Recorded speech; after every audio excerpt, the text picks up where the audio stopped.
As nossas saudações a todas as amigas, os amigos aqui presentes e a todos que nos acompanham pela TV SEI. Como é o nosso relacionamento com a religião?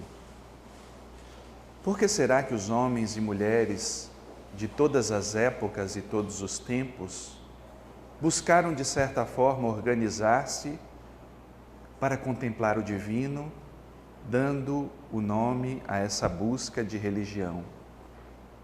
Por que será que ao longo da trajetória da humanidade vamos encontrar esse tipo de devoção, organização, atitude contemplativa ou as diversas formas que fazem com que as religiões sejam estabelecidas, fazendo com que o homem estabeleça uma ponte entre o ego, aquilo que ele percebe, e as forças que ele desconhece e não percebe da natureza. Esse vínculo, essa busca religiosa, de certa forma, é arquetípica, ou seja, faz parte do comportamento humano. É a base do comportamento humano que se aglutina nas coletividades, nas sociedades, e mesmo individualmente, cada um de nós tem uma busca religiosa, que muitas vezes se estabelece como uma religião, mas que nem sempre cumpre a função de religar, como diz a raiz do verbo, estabelecer a religação da criatura com o seu Criador. Joana de Ângeles estabelece que o ser humano é um animal essencialmente religioso, em razão da sua procedência.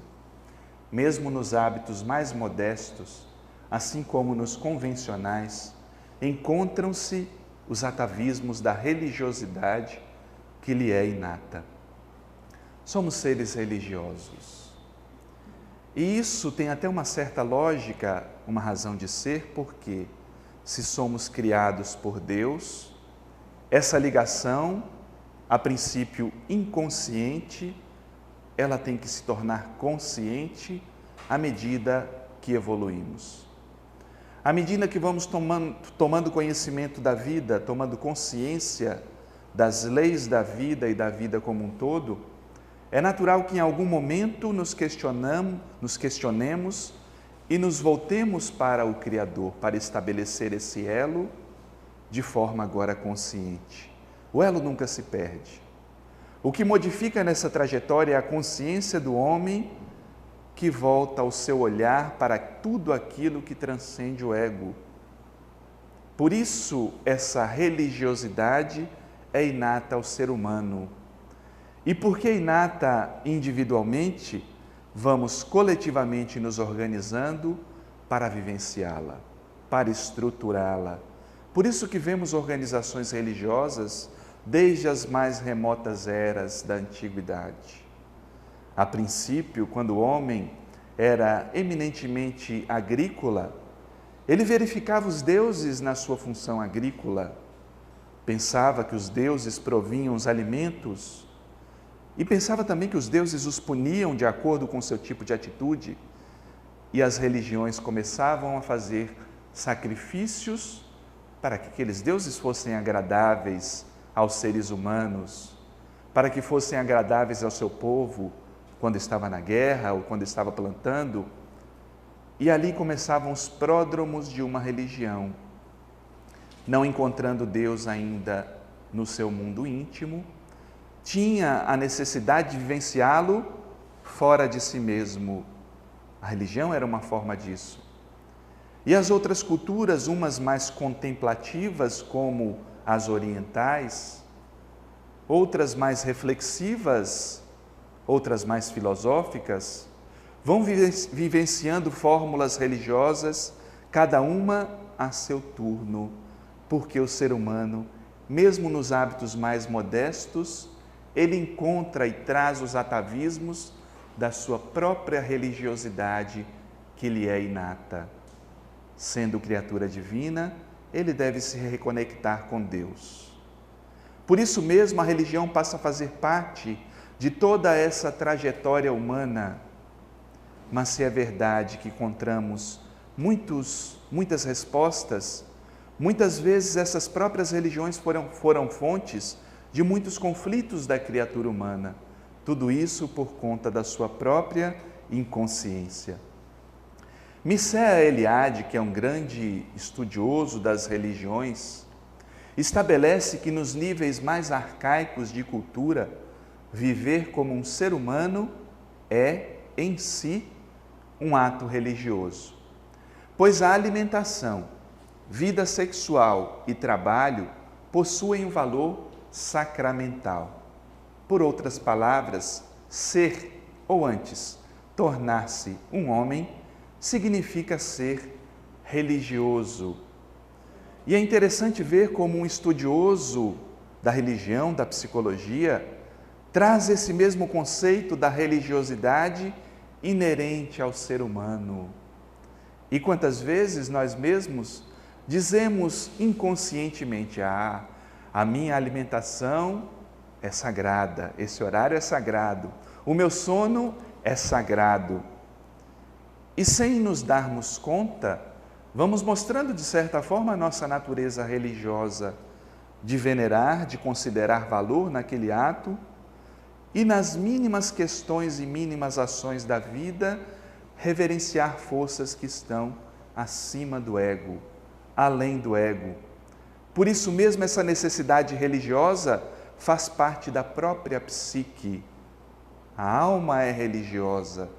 Por isso temos essa tendência a nos agregar em religiões e vivenciar uma forma de tentar encontrar o Criador. Mas para Sigmund Freud, a religião seria a neurose obsessiva universal da humanidade, tal como a neurose obsessiva das crianças. Ela surgiu, segundo Freud, do complexo de Édipo, do relacionamento com o pai. A ser correta essa conceituação, o afastamento da religião está fadado a ocorrer com a fatal inevitabilidade de um processo de crescimento. Essa frase que Freud coloca na obra monumental O Mal-Estar da Civilização mostra um pouco do pessimismo do pai da psicanálise em relação à alma e ao processo religioso. E é interessante observar o próprio prefácio dessa obra, quando um dos amigos de Freud o questiona, dizendo: olha, tudo bem que você condene as religiões, porque muitas vezes elas foram fontes de guerras, de conflitos, e muitas barbaridades foram cometidas em nome da religião. Mas você não acha, e aí o amigo parecia querer atiçar um pouco essa vontade de pesquisa, essa chama acesa dentro de Freud, você não acha, dizia o amigo dele, que existe uma sede do infinito e por isso o ser humano busca a religião? Não somente por conta do seu complexo de Édipo, da briga que ele faz com seu pai internamente, inconscientemente? Então a religião seria algo além do que uma busca neurótica, propunha o seu amigo. Só que Freud não conseguia entender essa concepção, não conseguia perceber a alma em sua busca, no seu olhar materialista, porque ele não acreditava na imortalidade da alma, não via sentido da alma ser imortal, não via, portanto, sentido para as religiões. Não via sentido para que o ser humano se agregasse e tentasse venerar, cultuar, ou mesmo entender um pouco mais da divindade como forma de entender a si mesmo. Por isso, um olhar pessimista em relação ao processo religioso. Mas a psicologia avança no seu processo de conhecimento, avança na sua forma de percepção da vida, e Jung terá a oportunidade de dizer: entre todos os meus pacientes de mais de 35 anos, não há nenhum cujo problema não seja o da religação religiosa. Tem alguém com mais de 35 aqui? Não, né? A raiz da enfermidade de todos está em terem perdido o que a religião deu a seus crentes, em todos os tempos. e ninguém está realmente curado enquanto não tiver atingido de novo o seu enfoque religioso. E é interessante porque essa observação de Jung se dá pouco tempo após, ele foi contemporâneo de Freud, e mostra uma percepção totalmente nova da psicologia, que não considerava que a vivência religiosa era algo neurótica, embora estivessem, e tem até hoje muitos neuróticos que são religiosos. Mas a essência dessa busca não era uma busca neurótica. Pelo contrário, o homem faz essa busca de Deus através da religião porque isso é impulsionado pelo próprio processo de individuação. Não esqueçamos que o self, para a psicologia junguiana, era a imagem interna de Deus. Por isso o enfoque da alma deveria ser religioso. Os homens verificam, quando fazem os seus cultos, quando fazem uma oração, quando reflexionam a respeito dos ensinamentos religiosos, uma introspecção mesmo que inconsciente. Buscam a si mesmos, buscam os seus conflitos. É lógico que isso é vivenciado em vários níveis de percepção, em vários níveis de consciência. Mas a busca não é neurótica por si só. Trata-se dessa busca arquetípica, dessa busca que faz parte de cada um de nós, que não deve perder o enfoque religioso da alma, porque se perdemos esse enfoque, é que nós nos tornamos neuróticos. Quando perdemos essa essência, e quando Jung traz o que a religião deu aos seus crentes, essa possibilidade da fé, da esperança, de acreditar numa força maior, mas que não deve ficar somente nessa base, deve caminhar com a consciência. E Joana de Ângeles nos diz que as pessoas que não se firmam em expressão religiosa alguma, quando surpreendidas pelos fenômenos psicopatológicos ou pelos desastres morais, sociais, econômicos, possuem menos estrutura emocional, atirando-se desesperadas no fosso profundo da autodestruição. E aí nós vemos, é importante que nós tenhamos um vínculo religioso. É importante para a sustentação emocional. É importante para ter uma visão da vida que transcenda o transitório, o material, o ilusório. É importante para que nos fenômenos naturais da vida, nos embates, nós tenhamos suporte. E quantas vezes nós precisamos desse suporte? Porque o ego é frustrado todo o tempo. A necessidade que o ego tem de manter-se no controle, tantas e quantas vezes é frustrada por uma necessidade da alma. O ego precisa ser frustrado para que o si mesmo, o self, governe a própria casa. E se nós não temos um olhar espiritual da vida, de que forma nós lidamos com as crises que ela nos traz? Se não temos uma fé que nos aponte um rumo, como é vivenciar dores? Como é vivenciar o não cumprimento de expectativas e toda a série de ilusões e dificuldades que a vida apresenta no seu curso natural?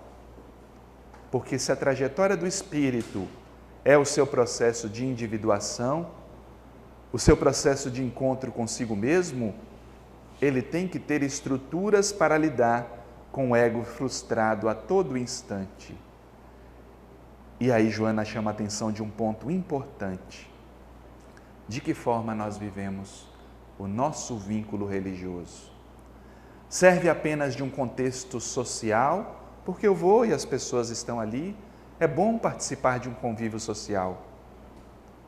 Ou eu busco um aprofundamento, uma reflexão, uma atitude reflexiva que permita não somente frequentar uma religião, mas buscar a essência e a consciência desse processo de vínculo religioso.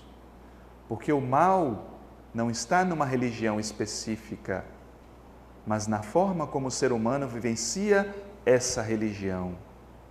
Talvez por isso Freud, àquela altura, não conseguisse enxergar nessa busca religiosa o afã da realização do si mesmo, porque uma estrutura hierárquica da igreja que dominava aquela época mostrava que a busca estava longe de ser uma busca divina, pelo menos para a maioria das pessoas, com as raras e boas exceções que existiam. Mas assim como o ser humano vai crescendo, vai evoluindo, vai percebendo mais atentamente e conscientemente a vida, a trajetória das religiões também tende a avançar numa percepção mais profunda, que permita não somente recebermos tudo e ficarmos calados sem reflexionar, mas entendermos, raciocinarmos, utilizar também o intelecto. E por isso, quando Allan Kardec chama a atenção de que a vivência do Espiritismo deveria ser através de uma fé raciocinada, ele inclui a instância psíquica, a instância da consciência, como participação importante na vivência da fé, mas não exclusiva. Não quer dizer que nossa fé deva ser somente racional, somente intelectual, porque ficaria muito fria. Não, é uma fé vivenciada também com o sentimento, com a intuição, com todas as funções que a psique pode fornecer, mas com o raciocínio, com a presença do fator que traz a inteligência, que explica, que entende, que pode entender os postulados, que não ficam mais escondidos em línguas estrangeiras, mas que podem ser discutidos, dialogados, para que se busque cada vez mais uma compreensão mais profunda, para que saiamos dessa vivência de fé que muitas vezes limita. A crença religiosa pode expressar-se sob dois aspectos psicológicos: um castrador, proibitivo, gerador de culpa, e outro estimulante, psicoterapêutico, consolador. E aí nós vemos as abordagens que a benfeitora faz a respeito da vivência dessa religião. De que forma eu vivo minha religião? Não existe a religião certa, a religião errada. Minha religião não é melhor do que a outra religião. O que faz a diferença é a forma como eu vivencio essa religião e se essa vivência proporciona a ponte comigo mesmo e com Deus. Se ela traz consciência ao meu processo de individuação. Muitas pessoas ainda buscam uma religião castradora, proibitiva, geradora de culpa. Incertos ainda na culpa, dentro do seu próprio psiquismo, ainda precisam daquela imagem do Deus temor. Precisam gritar às alturas para conversar com Deus e estabelecem cultos daquela forma. Precisamos trazer a consciência. Não estamos criticando as pessoas que buscam esse tipo de religião, mas fazendo uma análise crítica a respeito dessa interação psíquica que deve ser consciente, porque mesmo numa doutrina racional, libertadora como o Espiritismo, muitas pessoas a vivem ainda de forma inconsciente. O problema não é o rótulo, mas a vivência. Porque se eu busco ainda dentro, e trazemos o exemplo da casa espírita que vivenciamos, se eu busco ainda uma estrutura punitiva, vou ficar com a mente povoada do quê? Dos obsessores, dos umbrais, e muita gente só faz mudar o nome. O inferno vira umbral, né? O diabo vira obsessor, e continuo vivendo fazendo a minha vivência religiosa de uma forma muito, não, eu não posso fazer isso, senão o obsessor vai me pegar, vai ficar comigo. Isso é medo, é culpa, não é um processo de libertação e consciência. Eu não posso fazer isso, porque senão vão perceber que eu fiz isso na minha mediúnica. Os espíritos vão me entregar. Mas eu não faço isso porque é algo que não me traz o bem ou porque os espíritos vão ver. Trata-se de uma busca de consciência. E muitas vezes se busca a proibição, a culpa, e as religiões ancestrais infundiram no seu processo educacional muitas culpas no ser humano. Quantas vezes nós ouvimos dizer, nós somos filhos do pecado, e colocamos na sexualidade um tabu e uma visão sombria por conta da falta de consciência. Isso se transformou numa verdade. E o que aconteceu? Durante toda essa trajetória, todas as vezes que o ser humano ia manifestar a sua sexualidade, que é algo divino, porque criado por Deus, que torna o ser humano co-criador, vivenciava de forma sombria muitas vezes, porque essa culpa registrada no inconsciente o tornava filho do pecado e tornava pecaminosas todas as suas relações.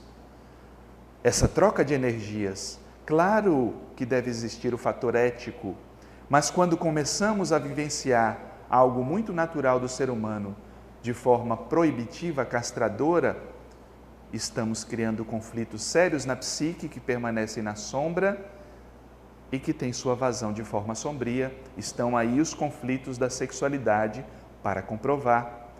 E talvez por isso mesmo Freud tenha tido uma visão equivocada, porque àquela altura a castração e a proibição eram muito grandes e o sexo sombrio povoava o inconsciente dos seus pacientes. E ele não pôde mergulhar mais profundo e perceber o outro lado da religião, esse outro lado estimulante, psicoterapêutico, consolador.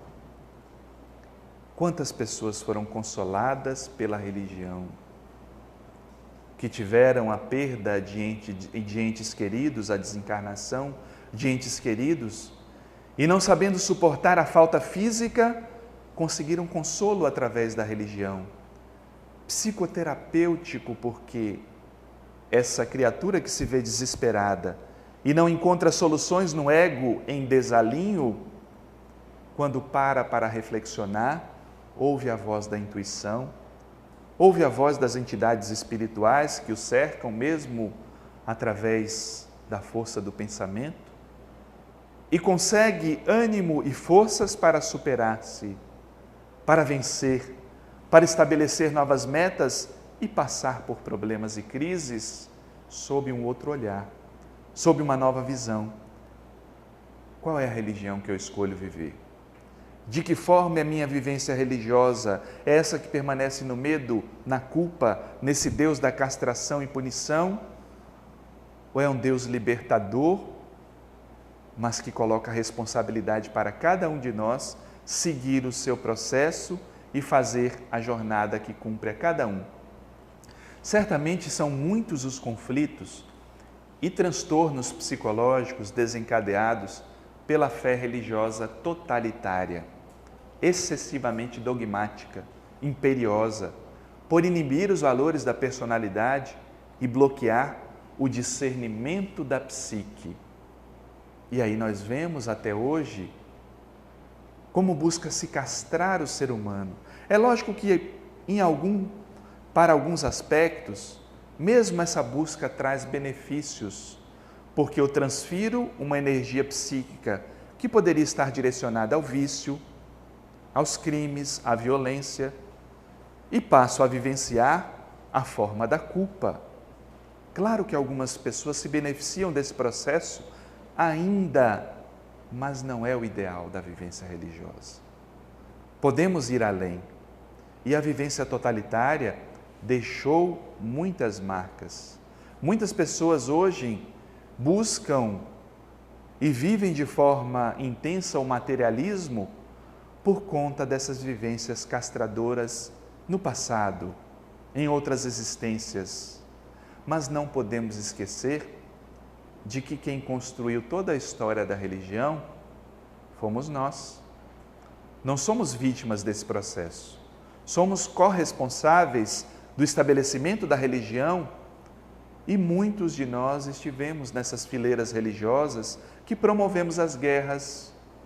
Eis aí o exemplo das cruzadas e tantas outras investidas criminosas em nome do Cristo. Empunhava-se uma bandeira, desejava se libertar Jerusalém e todas as coisas são permitidas. Passa-se um pano sobre tudo aquilo que não é ético, moral, que não tem um valor bom para a sociedade como um todo, porque se busca uma causa maior, entre aspas. Mas que causa maior é essa que se busca? E continuavam os dogmas e os rituais que faziam afastar as pessoas da possibilidade de entender mais profundamente os postulados daquela religião.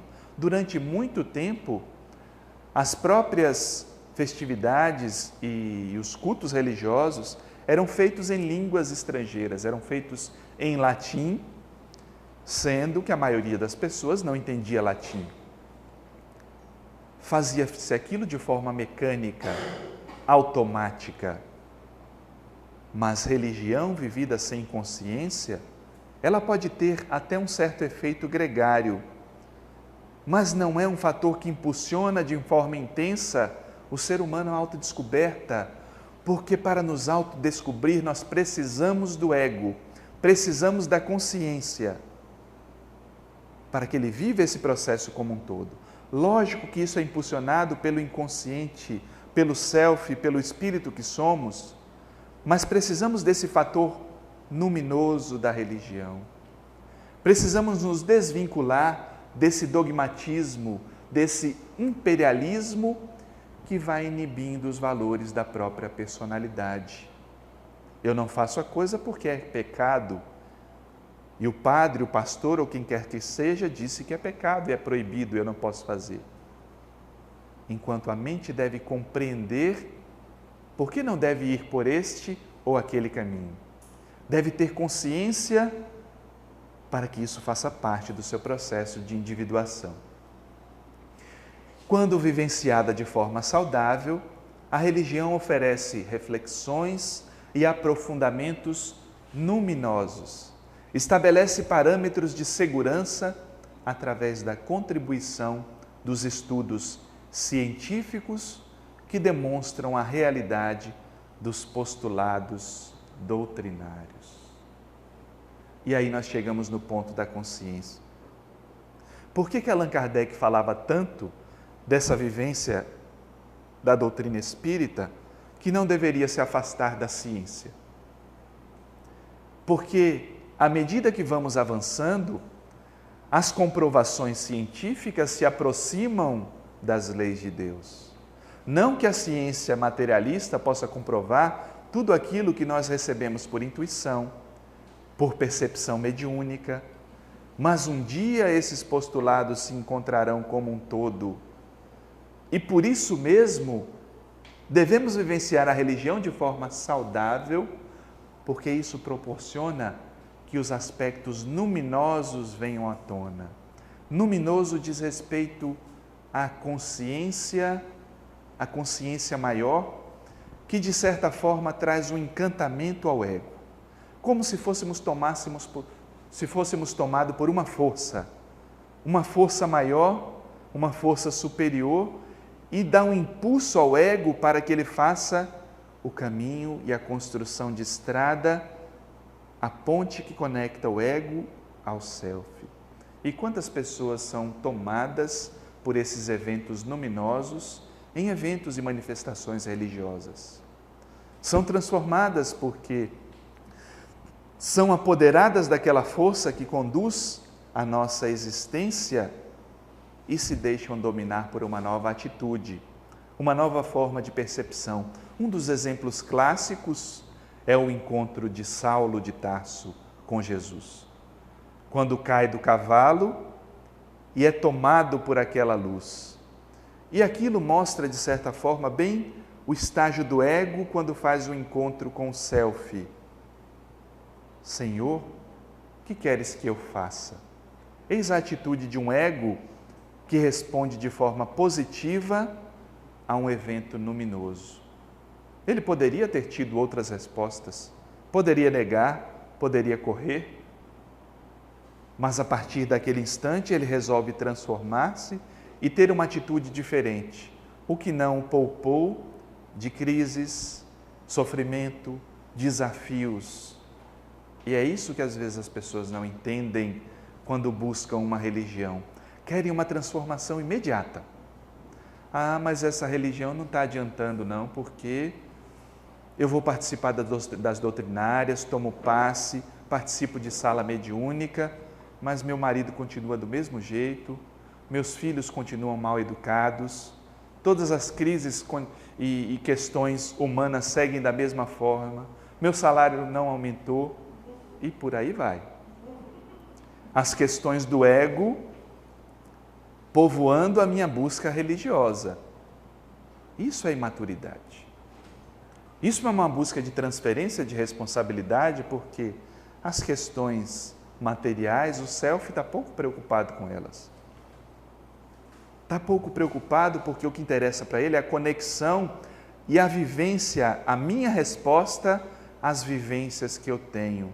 Não exatamente as vivências em si, não exatamente as crises em si, mas a forma como eu respondo e vivo as crises que a vida me apresenta.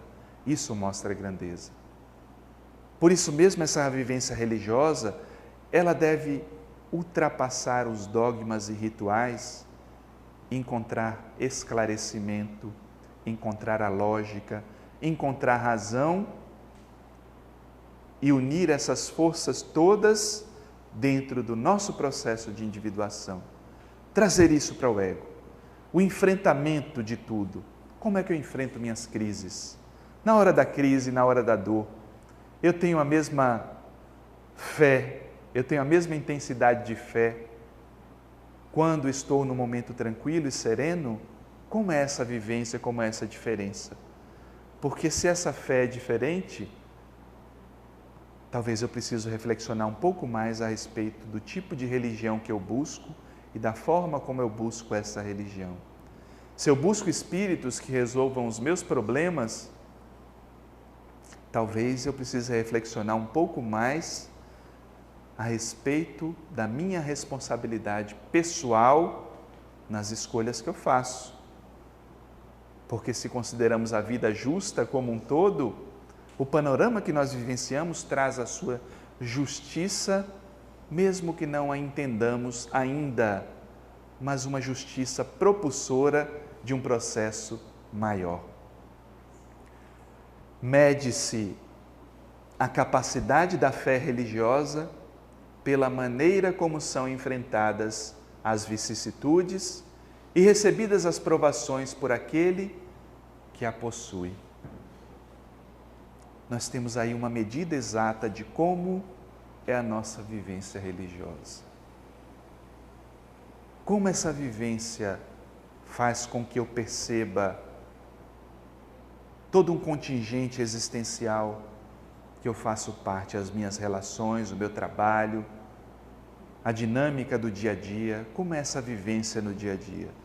É uma vivência afastada? Só sou religioso dentro daquele ato específico de participar de um culto, de participar de uma festividade? Ou essa vivência religiosa vai mais além? Consegue estabelecer uma ponte contínua e servir como aliado da minha própria jornada? Há alguns meses atrás eu conversava com uma amiga que mora na Alemanha e ela me narrava um fato que foi doloroso, mas que serviu muito para o crescimento dela, segundo a percepção que ela teve posteriormente. Ela ansiava muito por ser mãe. E esperar aquela gravidez era para ela algo fantástico, porque ela aguardava com muita ansiedade, expectativa mesmo, o dia que ela iria engravidar. E ela conseguiu engravidar. Foi uma festa dentro de casa, ela, o marido, a família, juntaram, pintaram um quarto, compraram todo o enxoval da criança e ela foi fazendo todo o acompanhamento médico para verificar e acompanhar a sua gravidez. Faltavam poucos dias para o parto e ela decidiu ir novamente ao médico. Chegou, um médico muito conceituado da cidade, disse: está tudo tranquilo, mãe, fique tranquila. Seu bebê está normal, está vendo, passou todos os aparelhos disponíveis, ela viu os batimentos, o movimento dos órgãos e algo fantástico de verificar. na tela, como a tecnologia nos proporciona hoje em dia, ver a grandeza da vida que vai se formando. E estava tudo certo já e se aproximava o dia do parto. Chegou o momento, ela correu, foi ao hospital, o marido a levou, mas quando fizeram o parto, a criança estava morta. E ela ficou desolada, porque foram os meses de expectativa, fora os anos anteriores de esperança de que a gravidez se conduzisse de maneira correta. E ela ficava perguntando por quê? Por que isso aconteceu comigo? Eu que tenho uma busca religiosa tão profunda e não encontrava sentido porque a dor naquele momento era tão grande, tão intensa, que ela não conseguia ter esclarecimentos, ter o discernimento para saber e entender por que ela estava passando por aquele processo, depois de esperar tanto tempo.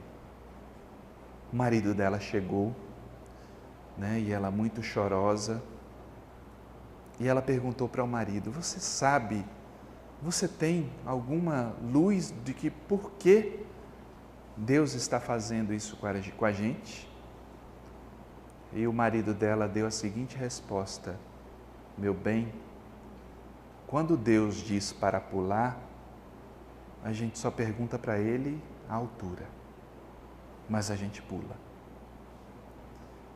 E o exemplo dessa percepção profunda desse marido, naquele instante, provavelmente inspirado pelos benfeitores que acompanhavam a família, deu a ela um ânimo tremendo e ela disse: olha, eu senti uma força naquele instante, quando o meu marido disse aquilo, e percebi que eu não era vítima da vida. É certo que a vida me trazia uma crise e uma vivência dolorosa, mas eu não era e nem serei a última mãe a passar por aquilo.